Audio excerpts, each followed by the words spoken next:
সকল দেশের সাথেই আমাদের প্রধানমন্ত্রী তিনি সম্পর্ক রাখবেন, কিন্তু ভিতরে যদি কোনো শর্ত থাকে তাহলে সেই শর্ত দিয়ে কখনো বন্ধুত্ব হয় না।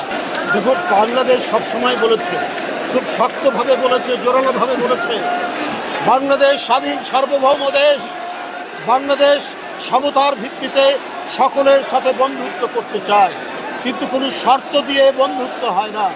বাংলাদেশ সরকার প্রত্যেক দেশের সাথে বন্ধুত্বের প্রকাশ্যে যে ঘোষণা দিয়েছেন, নিশ্চয়ই এইখানে যদি অন্য কিছু না থাকে তাহলে অবশ্যই সমতার ভিত্তিতে, মিউচুয়াল রেসপেক্টের ভিত্তিতে এবং এই যে সার্বভৌমত্বকে শ্রদ্ধা করার ভিত্তিতে সকল দেশের সাথেই আমাদের প্রধানমন্ত্রী তিনি সম্পর্ক রাখবেন, তিনি যাবেন, আমরাও সবাইকে আমন্ত্রণ জানাবো, কিন্তু ভিতরে যদি কোনো শর্ত থাকে তাহলে সেই শর্ত দিয়ে কখনো বন্ধুত্ব হয় না। বন্ধুত্ব হবে আমরা প্রত্যেকের স্বাধীনতা এবং সার্বভৌমত্বে বিশ্বাস করব, প্রত্যেকের সার্বভৌমত্বকে সম্মান করব। ধন্যবাদ। মধ্যে প্রতিটি পরিবারের নারীদেরকে ফ্যামিলি কার্ড দেওয়া হয়েছে, কৃষকদেরকে কৃষক কার্ড দেওয়া হয়েছে, প্রায় 13 লক্ষ কৃষককে তাদের 10,000 টাকা পর্যন্ত সুদ এবং আসল মওকুফ করা হয়েছে।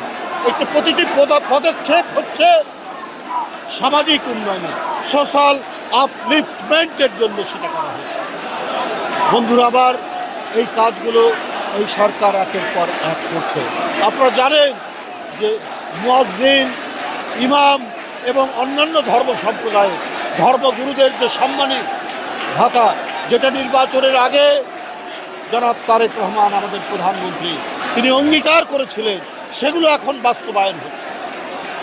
আমরা 25 কোটি গাছ লাগানোর কথা বলেছিলেন আমাদেরকে তারেক রহমান, আমরা 6 মাসে আমাদের সেই ভাগে আসে 2.5 কোটি।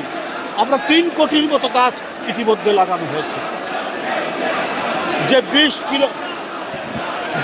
20,000 কিলোমিটার না খাল খনন, 20,000 কিলোমিটার খাল খনন, তার মধ্যে 1,000 কিলোমিটার এই 6 মাসে ইতিমধ্যেই হয়ে গেছে। তো এগুলো হচ্ছে গণবান্ধব সরকার থাকলে, অবাধ সুষ্ঠু নির্বাচনের মাধ্যমে প্রকৃত নির্বাচিত সরকার থাকলেই তারা জনগণের কাছে প্রদত্ত অঙ্গীকার এবং ওয়াদা তারা বাস্তবায়ন করেন। এটা জনগণের ভোট নেওয়ার জন্য না। শেখ হাসিনা বলেছিলেন ঘরে ঘরে চাকরি দেব। আজকে বাংলাদেশ শেখ হাসিনার আমলে এই দক্ষিণ এশিয়ার মধ্যে বেকারত্বের হার বেশি ছিল বাংলাদেশে। কোথায় ঘরে ঘরে চাকরি, কোথায় বিনামূল্যে সার? নির্বাচনের আগে 2008 সালে শেখ হাসিনা এই কথা বলেছিলেন, কিন্তু সেটা করেননি। প্রতারণা, ভণ্ডামি, মিথ্যা আশ্বাস, এই ছিল আওয়ামী লীগের নীতি। এটাই আওয়ামী লীগের কালচার। বিএনপির কালচার অঙ্গীকার রক্ষা করা, বিএনপির সংস্কৃতি ওয়াদা রক্ষা করা, সেই কাজ এখন চলছে। বন্ধুরা আমার, হামের মহামারী চলেছে।